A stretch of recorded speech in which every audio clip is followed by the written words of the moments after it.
In the first Star Wars film back in 1977, Obi-Wan made it clear that the Jedi Knights were the guardians of peace and justice in the Old Republic. But in the even older Republic, about a century before Obi-Wan was even around, the Jedi had another job beyond guarding peace and justice. Turns out, the other major job of the Jedi was to be kind of a Force cop, a person who keeps an eye on those who use the Force in secret. In the first scene of the first episode of the latest Star Wars series, The Acolyte, one quick line from Jedi Master Indara changes the nature, philosophy, and purpose of the Jedi, maybe forever. The Acolyte starts out with a text on the screen telling us that, quote, "In dark corners of the galaxy, a powerful few learn to use the Force in secret." This is not a casual assertion either. Nearly the entire premise of The Acolyte is tethered to the fact that the Jedi have a monopoly on not only wielding the Force, but also deciding who is allowed to use the Force and who isn't. This regulatory aspect of the Jedi is something we've been vaguely aware of ever since the prequels. Qui-Gon Jinn pulls little Anakin Skywalker out of his home and away from his mother, and mostly because he's just so strong with the Force. But as we all know, the Jedi Council wasn't totally sold on training Anakin as a Jedi, implying that just because someone could use and feel the Force, that didn't make them Jedi material. In the years since The Phantom Menace, we've seen all sorts of examples of people wielding the Force who weren't explicitly Jedi or Sith. But in the opening moments of The Acolyte, the duties of the Jedi in the era of the High Republic seem hyper-focused on knowing who is and isn't a law-abiding Force user. As Master Indara is attacked by an unknown assailant, she busts out her comlink and radios to someone to report, quote, "I have an unidentified Force user." There's something very police-like in the way Indara calls this in.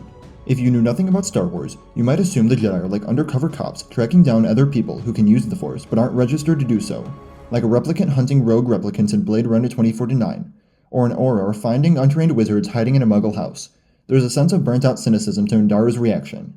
Even before she figures out that this person is someone she knows, personally, she's still determined to dot the I's and cross the T's. Indara demands to know who trained May, and this question is destined to become the battle cry of the entire series. If the Jedi find someone who can use the Force well, and that person isn't on their nice and naughty list, they freak out. Subtly or not, this feels very different from the bossy Jedi of the prequel era. Yes, the Jedi Council had weird rules about how much you were allowed to miss your parents, but it didn't seem like they were specifically interested in keeping a detailed database of anyone who could use the Force. If anything, the Jedi of the Phantom Menace acted more like a really exclusive college.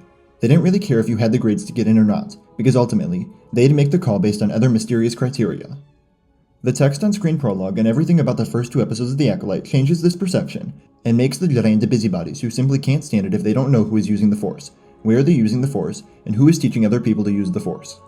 Indara's line about an unidentified Force user makes it seem like the Jedi in this era are cops first and philosophers second. So if the series is trying to get us to have sympathy for people who don't wield blue, yellow, or green lightsabers, but maybe prefer the red-hued variety, it's already accomplishing its goal. These Jedi don't seem to have a wider view of the Force at all, but instead see their version of the Force as the law. What did you think of the first 2 episodes of The Acolyte? Let me know in the comments below. Remember to like the video and subscribe for coverage of the series as a new episode premieres every week, and remember to follow me on Instagram, Twitter, and TikTok.